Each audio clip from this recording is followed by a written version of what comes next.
सारे भाई बहनों को एक बार फिर से जय मसीह की मेरे तरफ से। और जो बात को मैं बताते हुए आ रहा हूं वो यूनिवर्सल है, वो सिर्फ और सिर्फ आपके लिए नहीं है। ये नहीं सोचना कि तो केवल मेरे लिए है, ना ना ना ना, ये मेरे लिए बात हो रहा है, नहीं नहीं नहीं नहीं, ये पूरे मानव जाति के ऊपर ये सिद्धांत की बात हो रही है, ये पूरे मनुष्य के ऊपर। अगर मान लीजिए कि आदम हव्वा की बात हो रही है, मनुष्य को रचना कैसे हुआ, रचना में कोई कमी तो नहीं रह गई, परमेश्वर बनाने समय कोई मिस्टेक तो नहीं किया था। तो कल के डेट में हम लोग देखें कि परमेश्वर मनुष्य को अपने स्वरूप में, अपने समानता में बनाया, अपने से थोड़ा सा कम बनाया, परमेश्वर महिमा के लिए बनाया। और परमेश्वर बड़े प्रिपरेशन के साथ मनुष्य को बनाया था, धरती के सारे वस्तुओं को बना करके, फल, पेड़ पौधा, जीव जंतु, नदी नाला, समुद्र, पहाड़, झरना, सब मनुष्यों के लिए बना करके फिर मनुष्य को बनाया। इसलिए परमेश्वर मनुष्य का बैरी नहीं है, परमेश्वर मनुष्य प्रेम करता है। अब एक बेहतर जो है कि परमेश्वर कार्य किया कि मनुष्यों को रचना किया, और मनुष्यों का रचने में कोई कमी नहीं हुआ है। या फिर प्रारंभिक स्वभाव, पाप करने से पहले का स्वभाव मनुष्य को बहुत अच्छा था, परमेश्वर के साथ उठन बैठन था। और मनुष्य जब पाप में गिरा, जो कि हम लोग 3रा अध्याय में देखते हैं, और उत्पत्ति में उस कहानी बड़ा दुखद कहानी है मानव जाति के लिए, कि कैसे मनुष्य जो है कि पाप में गिरता है। और हम लोग देखते हैं कि क्या परमेश्वर ही मनुष्य को पापी बनाया? ना ना ना ना, परमेश्वर बड़े पवित्र और बड़ी धर्मी है। कल हम लोग भजन संहिता से और याकूब के पत्री से, अयूब के पत्री से खूब अच्छा से हम लोग देखे हैं कि नहीं नहीं नहीं नहीं, परमेश्वर जो है कि कल ही जो है कि इसे हम लोग कल का इसका पिछला वीडियो अगर आप लोग कोई भी देखेंगे ऑनलाइन वाले, तो उनको समझ में आएगा कि कैसे परमेश्वर जो है कि इसे मनुष्य को बहुत ही अच्छे तरीक़ा से बनाया। लेकिन मनुष्य जो है कि एक साधारण आज्ञा नहीं मान पाया, परमेश्वर का नहीं मान पाया। हम बताए आपको कि परमेश्वर जो, आप लोग चाहे हम लोग हर दिन किसी न किसी अपने सीनियर का आज्ञा को मानते हैं, जहाँ पे काम करते हैं वहाँ पे एकदम हाथ जोड़ के आज्ञा मानते हैं। लेकिन ये मनुष्य जो है, ये मनुष्य शैतान की बातों को प्राथमिकता दे करके परमेश्वर के बात की अवहेलना किया। इसीलिए परमेश्वर बोला था कि जिस दिन तुम इसका वृक्ष का फल खाएगा उसी दिन मर जाएगा। और शैतान जो आकर के जो है कि कोई फल नहीं दिखाया, वही फल दिखाया जिसमें मृत्यु छिपा हुआ था।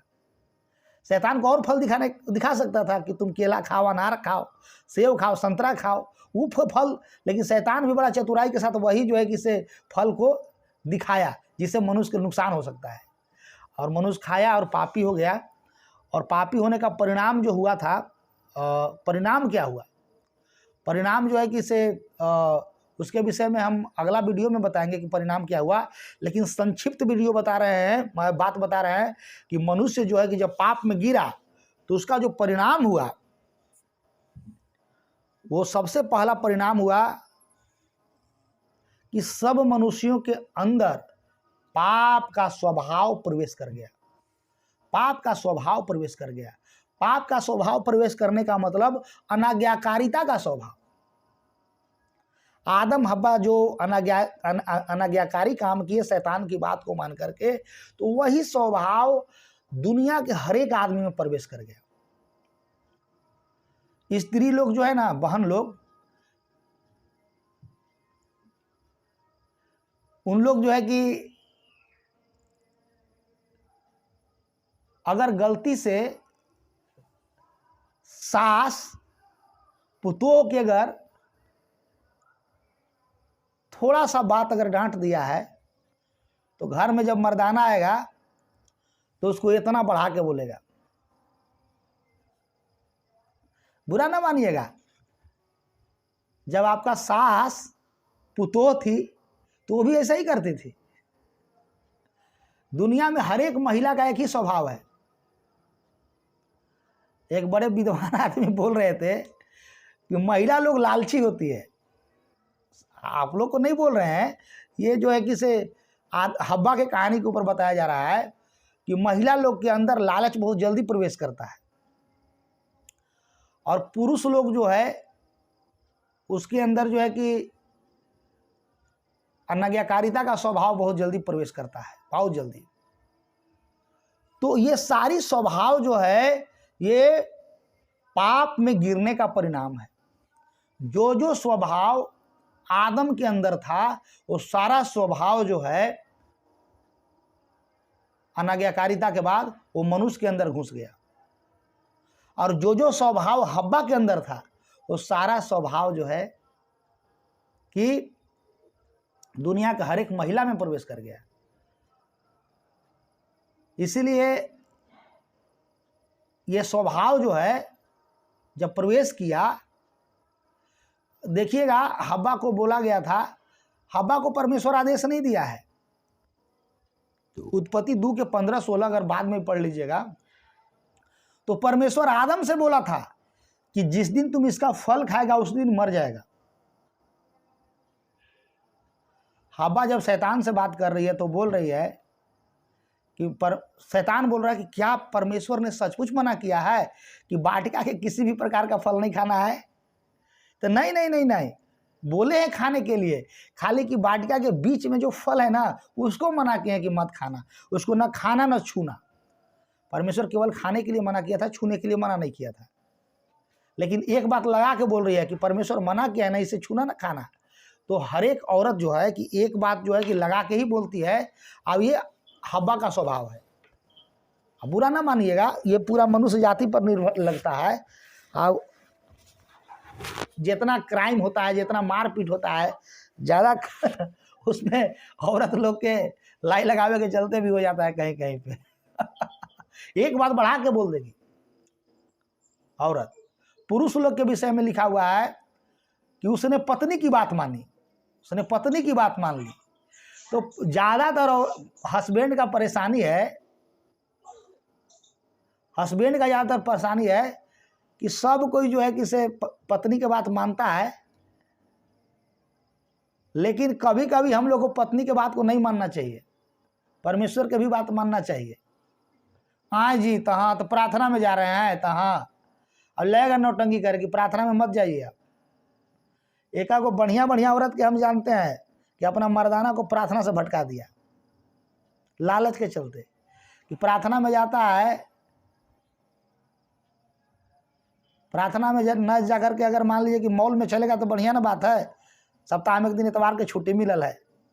यही चलते एकदम पूरा समझिए कि गैया गत जान कर देगा कि प्रार्थना में नहीं जाना है, से आज नैहर जाना है, आज हॉस्पिटल चलिए, दवाई कराने चलिए। विश्वास कीजिए कुछ लेडीज लोग एकदम अपना मर्दाना के मुँह के मुआ दिया कि प्रार्थना में नहीं जाना है, और उसके चलते वो लोग प्रार्थना छोड़ दिया मेहरू के बात सुन करके। अब मेहरू नरक जाएगा तो मर्दाना भी नरक जाएगा। तो वहाँ बोला कि तूने अपने पत्नी की बात सुनी है, मेरे बात से बढ़का। हम मना किया था ना कि मत खाना, तू काहे खाया? तो नहीं, औरत हमको खिला दिया, पत्नी कह दिया कि हाँ जी हम लोग जिए मरे के साथी हैं। हम मान लीजिए कि से हम मरेंगे तो आप ही न मरिएगा, नरक जाएंगे तो साथे जाएंगे, स्वर्ग जाएंगे तो साथे जाएंगे, अगर परमेश्वर भगैबो करेगा तो साथ ही भागेंगे। अब साथे भागा, सही में साथे भागा, फल खाएंगे, मरेंगे तो जिएंगे, साथे साथ मरना है। यही चलते बहुत सारे देखिएगा ना कि प्रेमी जो जोड़ा होता है वो बहुत लोग साथे मर जाता है, सेतिये के पत्नी के बात मान लेता है। तो और शैतान को भी वहाँ पे जो है कि दंड दिया गया था। तो मेरे कहने का मतलब है कि मनुष्य के अंदर जो एक स्वभाव प्राप्त किया, आपको हम बता रहे हैं कि ये स्वभाव हमारा नहीं है। जो स्वभाव आपके अंदर और हमारे अंदर है, ये स्वभाव जो है कि अगर गलत स्वभाव हम लोग को मिला है तो आदम के द्वारा मिला है, शैतान के द्वारा मिला है। अब अगर अच्छा स्वभाव में अगर हम लोग बैठ करके प्रार्थना कर रहे हैं तो ये यीशु के द्वारा मिला है। हालेलुया। ये मेरा स्वभाव नहीं है, ये आपका स्वभाव नहीं है। अगर हम पापी थे तो आदम के द्वारा मिला था, यदि हम धर्मी हैं तो यीशु के द्वारा मिला है। इस बात को समझिए, ये हमारा अपना स्वभाव नहीं है, अपने से हम लोग कुछ नहीं कर सकते हैं। एक वचन पढ़िएगा, रोमियो 12:19 पढ़िए। हे प्रियो बदला न लेना परंतु परमेश्वर के क्रोध को अवसर दो। हाँ, क्योंकि लिखा है, बदला लेना मेरा काम है, प्रभु कहता है, मैं ही बदला दूंगा। देखिए, बाइबल के अनुसार जो है कि बदला लेने के लिए मनुष्य को मनाही है, लेकिन मनुष्य सबसे ज़्यादा बदला लेने के लिए आतुर रहता है। तो ये स्वभाव जो है, जब पाप में गिरा तो बदला लेना अब किसका काम है? परमेश्वर का। लेकिन ये बदला कौन ले रहा है? अब मनुष्य लेना चालू कर दिया। तो परमेश्वर के तुल्य हो जाएगा। जो फल खाया ना, उसी में बदला लेने का स्वभाव घुस गया, और उसी के चलते बहुत सारे लोग क्रिमिनल हो जाते हैं, बहुत सारे लोग बात को बढ़ा देते हैं। तो ये स्वभाव, पहला स्वभाव कि बदला लेने का स्वभाव आ गया, पाप में गिरने का परिणाम। दूसरा, 51 के 5 पढ़िए, भजन संहिता 51 के 5। देख, मैं अधर्म के साथ उत्पन्न हुआ और पाप के साथ अपनी माता के गर्भ में पड़ा। यहां पे दाऊद आत्मा में होके बोल रहा है कि मैं जो हूं अधर्म के साथ उत्पन्न हुआ। अधर्म के साथ उत्पन्न होने का मतलब क्या? कि जब मैं पैदा हो रहा था तो मैं अपने पिताजी में था, और मेरा पिताजी जो है कि आदम के द्वारा अधर्मी हो गया था, और जो मैं जन्म लिया, माता के गर्भ में गया, उसी समय मैं अधर्मी हूं। पेटवे में से, माता के पेट में पले बढ़े, उसी समय से मैं अधर्मी हूं। मैं अधर्म के साथ उत्पन्न हुआ और पाप के साथ अपनी माता के गर्भ में पड़ा। पाप के साथ माता के गर्भ में पड़ने का यहाँ पर फिजिकल रिलेशनशिप की बात नहीं कर रहा है, शारीरिक संबंध की बात नहीं कर रहा है। बोल रहा है कि मैं जब कीड़ा था, छोटा सा एक अणु था, कण था, उसी समय से मैं पापी था। पाप के साथ माता के गर्भ में गया, और उस समय से माता के गर्भ में जब बढ़ा, जन्म हुआ, उसी समय से पाप का स्वभाव लेकर के जन्म हुआ। और पापी जो है स्वभाव जो है कहाँ से आया? तो मनुष्य जो पाप में आदम गिरा था, उसी का परिणाम स्वरूप जो है कि मनुष्य जो है कि जन्म से पापी है। मनुष्य, लड़का जब 1 साल के होता है झूठ बोलने लगता है, तुरंत झूठ बोले लगेगा। एगो बिस्कुट दे दीजिए फिर मांगिए, लड़का नहीं देगा ना, नहीं देंगे। लालच का स्वभाव, स्वार्थीपन का स्वभाव, उसको कोई सिखाया है? लड़का गाली देने लगेगा, लड़का गाली देता है, दबा के गाली देने लगेगा, गार्जियन बिठा गाली समझाता है कि बाबू गाली दे। तो ये स्वभाव जो है कि माता के गर्भ से ही आता है, पाप का स्वभाव। तो यही बोल रहा है कि देख, मैं अधर्म के साथ उत्पन्न हुआ, पाप के साथ माता के गर्भ में पड़ा।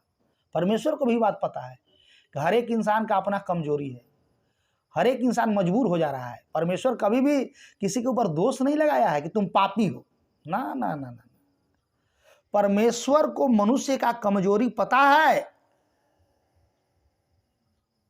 कि मनुष्य निर्बल और असहाय आदम हव्वा के चलते हुआ है, और इंसान के जो बीज है, जो बीज कण है, जैसे आम का बीज होता है, अगर पेड़ खट्टा है, आम का पेड़ खट्टा है, उसका जो गुठली होगा उसको अगर डालिएगा, जिस तरीका के पेड़ था उसी तरीका के गुठली डालिएगा, और सेम उसी तरीका के पेड़ पैदा होगा। मीठा आम था, मीठा आम पैदा हो जाएगा, खटका आम था, खटका आम पैदा हो जाएगा। खट्टापन उसके पौधा में ही, बीज में ही है, गुठली में ही है। उसी प्रकार से मनुष्य का जो दाना है, मनुष्य का जो गुठली है, मनुष्य का जो कण है, बीज है, वही दाना में खराबी है, मनुष्य में खराबी नहीं है। यदि कोई भी इंसान खराब है तो उसका पहला जनरेशन जो आदम था वही खराब हुआ होगा, वहीं से जो फसल होते आ रहा है सब खराब।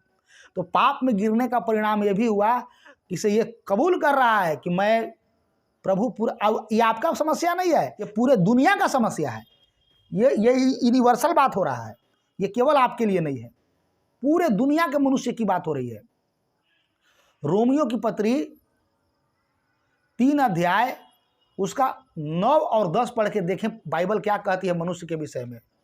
तो फिर क्या हुआ? क्या हम उनसे अच्छे हैं?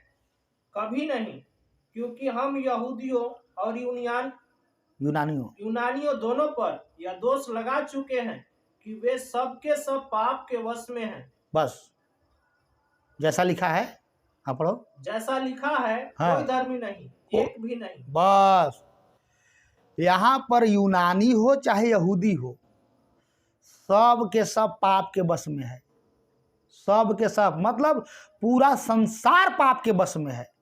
क्योंकि इंसान अगर गलती है तो कहीं ना कहीं उसके नेचर में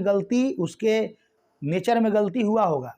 अगर हम गोरा हैं तो कहीं ना कहीं हमारा बाप भी गोरा होगा, कहीं ना कहीं हमारा दादा भी गोरा होगा, और सचमुच में हमारा चेहरा हमारा दादा और बाप जैसा है।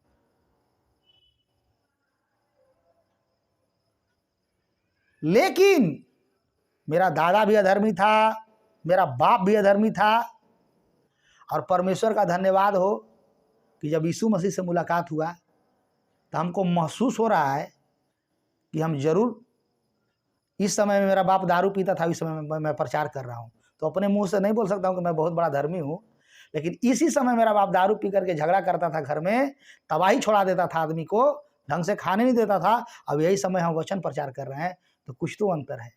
तो ये कब हुआ? यीशु से मिलने के बाद हुआ। यीशु से मिलने से पहले हर एक इंसान अधर्मी है, यीशु से मिलने के बाद ही इंसान धर्मी हो सकता है। तो एक और स्वभाव की बात कर रहे हैं कि दुनिया का हर एक व्यक्ति, चाहे यूनानी हो चाहे यहूदी हो, सब के सब पाप के वश में है। पाप के वश का मतलब कि पाप के कंट्रोल में। तो आदम हव्वा जब पाप किया तो उसका दुष्परिणाम ये भी हुआ कि उन्होंने पाप का स्वभाव धारण कर दिया। पाप का स्वभाव उसको फोकट में मिल गया आदम हव्वा के द्वारा। तो यही इसीलिए ग्रंथ बता रहा है कि सब माता के गर्भ में पाप में गया, माता के गर्भ में ही इंसान पापी होता है।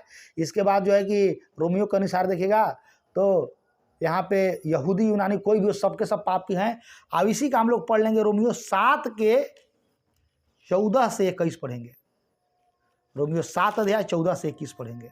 हम जानते हैं कि हाँ व्यवस्था तो आत्मिक है, परंतु मैं शारीरिक और पाप के हाथ जुटा हुआ हूँ। जो मैं करता हूँ उसको नहीं जानता, क्योंकि जो मैं चाहता हूँ वह नहीं किया करता, परंतु जिससे मुझे घृणा आती है वही करता हूँ। यदि जो मैं नहीं चाहता वही करता हूँ, तो मैं मान लेता हूँ कि व्यवस्था भली है, तो ऐसी दशा में उसका करने वाला मैं नहीं वरन पाप है जो मुझ में बसा हुआ है। क्योंकि मैं जानता हूँ कि मुझ में अर्थात मेरे शरीर में कोई अच्छी वस्तु वास नहीं करती। इच्छा तो मुझ में है, परंतु भले काम मुझ में बन नहीं पड़ते। क्योंकि जिस अच्छे काम की मैं इच्छा करता हूँ वह तो नहीं करता, परंतु जिस बुराई की इच्छा नहीं करता वही किया करता हूँ। अतः यदि मैं वही करता हूँ जिसकी इच्छा नहीं करता, तो उसका करने वाला मैं न रहा, परंतु पाप जो मुझ में बसा हुआ है। इस प्रकार मैं यह व्यवस्था पाता हूँ कि जब भलाई करने की इच्छा करता हूँ तो बुराई मेरे पास आती है। बस ये बस ये जो बात है ये वर्ल्ड के सारे मनुष्यों के ऊपर लागू होता है। एक व्यक्ति जो है बहुत ही तड़प के साथ बोल रहा है कि व्यवस्था अच्छा है, परमेश्वर का व्यवस्था अच्छा है, लेकिन मैं जो हूं शारीरिक और पाप के हाथ बिक चुका हूं। शारीरिक और पाप के हाथ में कब बिक चुका हूं? वही आदम हव्वा के बारे में बोल रहा है कि वो पाप के हाथ में बिक गया, शरीर के हाथ में बिक गया, खाने के चक्कर में, फल खाने के चक्कर में शारीरिक बन गया और शैतान के हाथ में जाके बिछा गया। अब मान लीजिए कि आप जो हैं जेल में बंद हैं और आपको इच्छा करता है कि हम ये काम करें, हम वो काम करें, आपको कोई करने देगा तब ना आप कीजिएगा। इच्छा तो अंदर में है, लेकिन आपको करने नहीं दिया जा रहा है। आप बंद हैं, कैदी हैं आप। एक व्यक्ति एकदम तड़प के बोल रहा है कि यार जो हम करना चाहते हैं वो हो नहीं पाता है, और जो नहीं चाहते वही हमसे होता है। हम चाहते हैं क्या होता है, क्या क्या करें। तो आगे कह रहा है कि ऐसा बात है तो उसको करने वाले तुम नहीं हो, तुम्हारे अंदर पाप जो बसा हुआ है वही वो कर रहा है और करवा रहा है तुम्हारे द्वारा। तुम अच्छा काम करने के लिए चाहते हो, बुरा काम करवाता है। तो आपको याद रखना है कि मनुष्य को इसी बात से आज़ादी दिलाने के लिए यीशु मसीह संसार में आया। मनुष्य चाह रहा है, कई बार आप लोग देखे होंगे कि आप नहीं चाह रहे हो कि ये गलती हम काम करें, लेकिन वही गलती आपसे हो रहा है। कभी कभी आप नहीं चाह रहे होंगे, चाह रहे होंगे हम प्रार्थना करें, अच्छा से जीवन जिएं, ये करें वो करें, बढ़िया से प्रभु की महिमा करें, बाल बच्चा घर परिवार को अच्छा से रखें, लेकिन एक समय आता है कि शरीर और पाप जो अंदर में बसा है वो पकड़ करके आपको गलती करवा देता है। और उस समय आपको पता चलता है कि यार हम ये नहीं चाह रहे थे कि हो, लेकिन यही हो रहा है। तो यहाँ पे कह रहा है कि उस काम को करने वाला मैं नहीं, पाप जो मेरे भीतर बसा हुआ है वही ये काम को करवाता है। ये बहुत बड़ा सब्जेक्ट है। जब इंसान जो है कि स्वाभाविक रूप उसका अच्छा था, जब बनाया गया था तो बहुत अच्छा था, लेकिन जब तक शैतान के बात मान करके फल नहीं खाया था तब तक बहुत अच्छा था। लेकिन शैतान के बात मान के जब फल खाया, उसके बाद ये सारा समस्या, पाप का समस्या उत्पन्न हुआ और पाप में इंसान पड़ने लगा। इसीलिए आप किसी को भी चाहिएगा ना कंट्रोल करने के लिए, लाठी से डंडा से नहीं कंट्रोल होगा, पीट के पाट के, क्योंकि उसके अंदर में बसा ही हुआ है वो चीज़। और वो पाप का जो बीज है, पाप का जो मतलब नासूर है, उसको मात्र और मात्र यीशु मसीह निकाल सकता है। पूरे वर्ल्ड में, दुनिया में कोई नहीं, पूरे वर्ल्ड में पाप के जो, इसीलिए बाइबल कहती है कि यीशु मसीह जो है, ध्यान से सुनिए, कि यीशु मसीह पाप से छुटकारा दे सकता है। हम लोग छाती ठोक के बोलते हैं कि जब मनुष्य पाप में मतलब उसका स्वभाव जब गिरा फल खाने के चलते, तो उसका परिणाम के रूप में उसका स्वभाव पापी हो गया, उसका स्वभाव ही पापी हो गया। पाप तो अंदर में कूट कूट के भरा हुआ है, लेकिन ऊपर से इंसान जो है ना, एक मुखौटा लगा के चलता है। एक जो है कि इसे चमड़ा का जो अंगरखा बना के दिया गया था ना पाप छुपाने के लिए, तो एक मुखौटा लगा के चलता है, लेकिन अंदर से कूट कूट के पाप भरा है। पाप को दबा के रखना, पाप को कंट्रोल करना, ये अलग मैटर है, और पाप से मुक्त हो जाना ये अलग मैटर है। तो मनुष्य जब पाप में जब गिरा, तो गिरने का परिणाम हुआ कि उसको पापी स्वभाव, पापी रूप मिल गया। यही सबसे बड़ा इंसान के लिए दुखद चीज था। अब यही पाप जो है कि परमात्मा के पास जाने में रुकावट डालता, स्वर्ग जाने में रुकावट डालता। एक वचन और पढ़ लेंगे, रोमियो की पत्री 3:19, सब मनुष्य पाप के दोषी हैं। सब मनुष्य जो है पाप के दोषी हैं, क्योंकि एक गलती किया है, उस सब मनुष्य पाप के दोषी पाया गया है। हम जानते हैं कि व्यवस्था जो कुछ कहती है उन्हीं से कहती है जो व्यवस्था के अधीन है, इसलिए कि हर एक मुंह बंद किया जाए और सारा संसार परमेश्वर के दंड के योग ठहरे।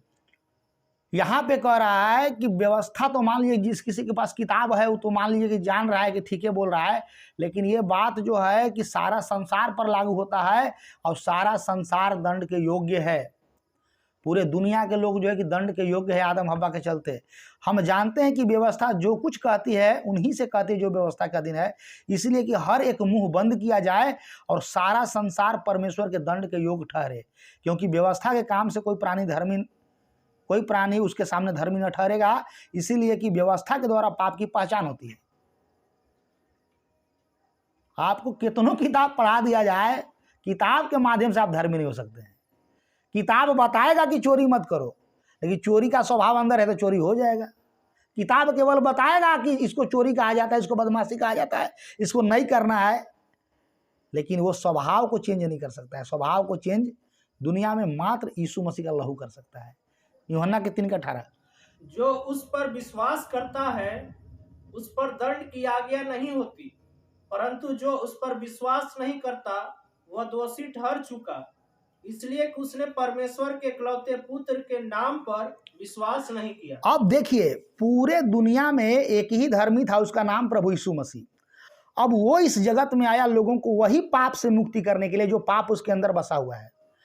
अगर बड़े बड़े लोगों को आप देखिएगा, धर्मात्मा लोग को, कि उन लोग क्या सोचता है पता है, कि हम जाके कैलाश में पर्वत में बैठ जाएंगे तो हमको जो है कि भय विचार से बच जाएंगे। अरे भैया, उससे कुछ नहीं होगा। हम जो है कि संन्यास ग्रहण कर लेंगे, पेड़ पर लटक जाएंगे उल्टा, या फिर कोई दान दक्षिणा कर देंगे, कोई कर्म कांड करवा लेंगे तो हमको पाप से मुक्ति मिल जाएगा। लोगों का ये धारणा है, लेकिन बाइबल कहती है कि पूरे वर्ल्ड में जो उस पर विश्वास करता है उस पर दंड की आज्ञा नहीं होती, परंतु जो उस पर विश्वास नहीं करता वह दोषी ठहर चुका, इसलिए कि उसने परमेश्वर के इकलौते पुत्र के नाम पर विश्वास नहीं किया। आपको पता होना चाहिए मेरे प्यारे भाई और बहन कि जो हम लोग के अंदर जो पाप है वो पाप बरकरार है, लेकिन उस पाप को धोने के लिए सिर्फ यीशु मसीह का लहू का साबुन बना हुआ है, दुनिया में कोई नहीं। पाप तो है, पाप तो हुआ है, पाप तो हो रहा है, लेकिन उस पाप से मुक्ति के लिए मात्र यीशु मसीह का लहू बना है। इसलिए बाइबल कहती है कि जो उस पर विश्वास नहीं करेगा उस पर दंड किया गया हो चुका, वो दोषी ठहर चुका। फिर कोई उपाय ही नहीं है पूरे दुनिया में। ये पूरे दुनिया के लिए संदेश है, सुसमाचार का संदेश। इसी का तीसरा का आप पढ़ लीजिए 36 वचन, जोर से पढ़ो, यूहन्ना 3:36। जो पुत्र पर विश्वास करता है अनंत जीवन उसका है। हाँ, जो पुत्र पे विश्वास करता है अनंत जीवन उसका है। याद रखिएगा, एक वचन मैं ऐड करना चाहता हूं, जो पुत्र पर विश्वास करता है अनंत जीवन उसका है, और परंतु जो पुत्र की नहीं मानता हाँ, वह जीवन को नहीं देखेगा, वह जीवन को नहीं देखेगा, परंतु परमेश्वर का क्रोध उस पर रहता है। हमको आपको बचाने के लिए पिता परमेश्वर यीशु मसीह को भेजा।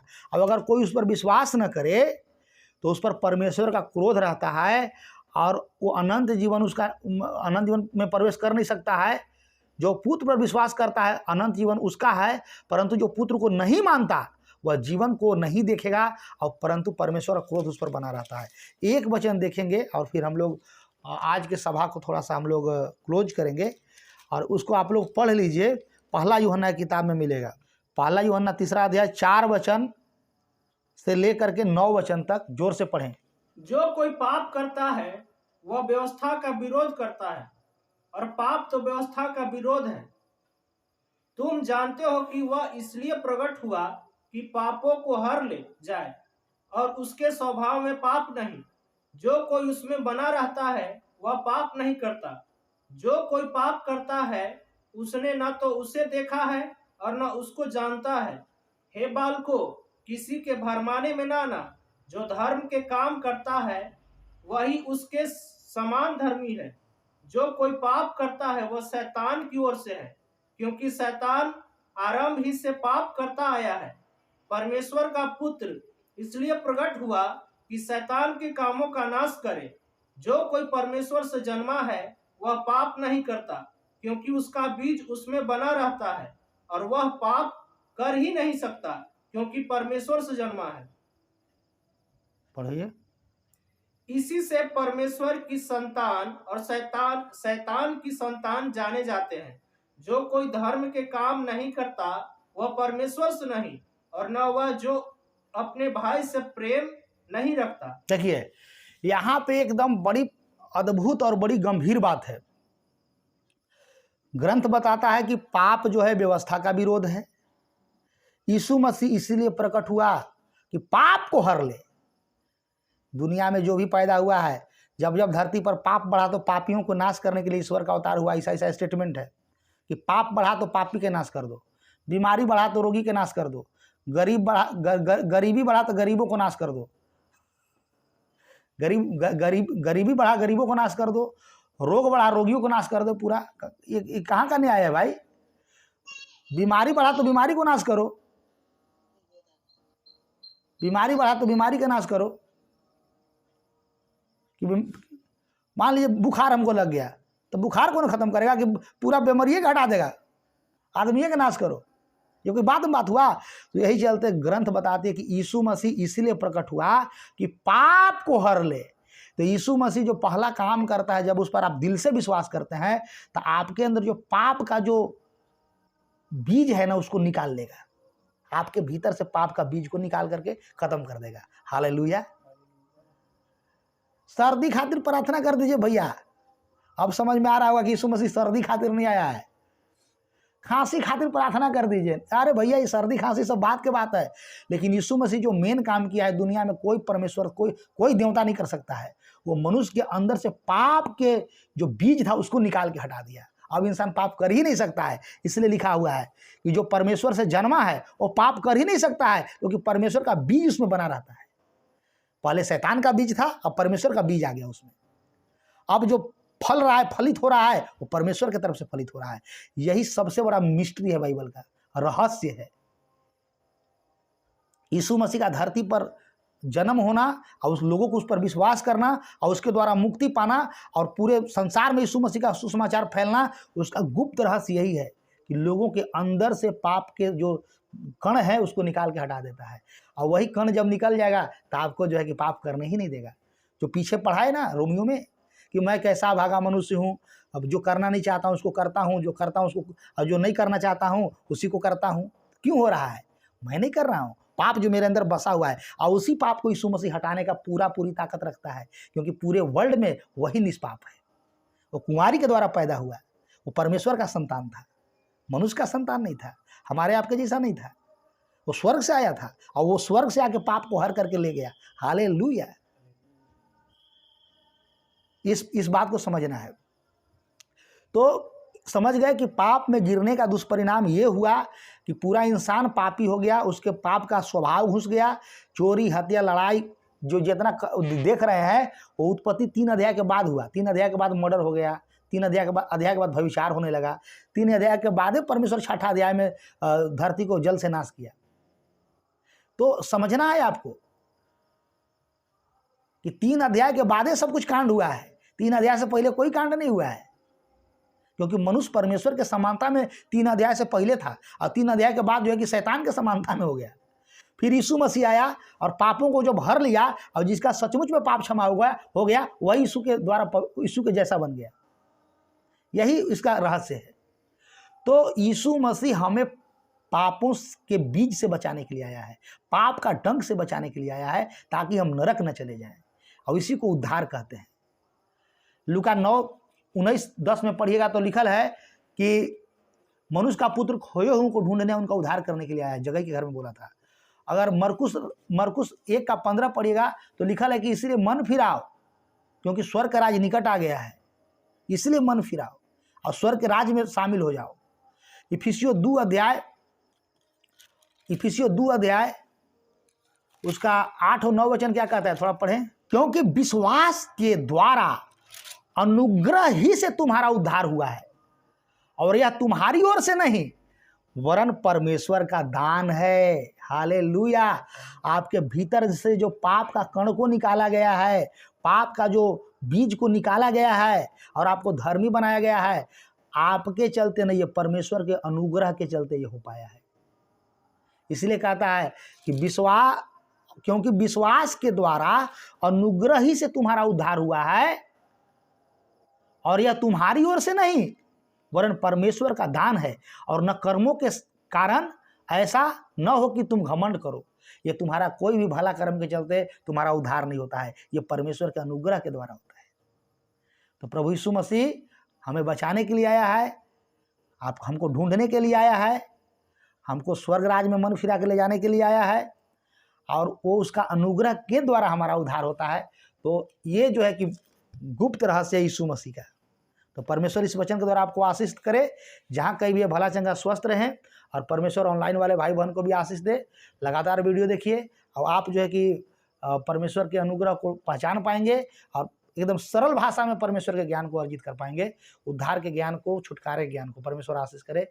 जय मसीह की, जय मसीह की। परमेश्वर के दास के द्वारा टीचिंग्स को सुनने के लिए, अनाउंसमेंट्स और अपडेट्स को जानने के लिए आप हमारे YouTube चैनल को सब्सक्राइब करें और साथ में बेल आइकन को दबाएं, ताकि जब भी कोई नई अपडेट हो तो आप सबसे पहले जान सकें।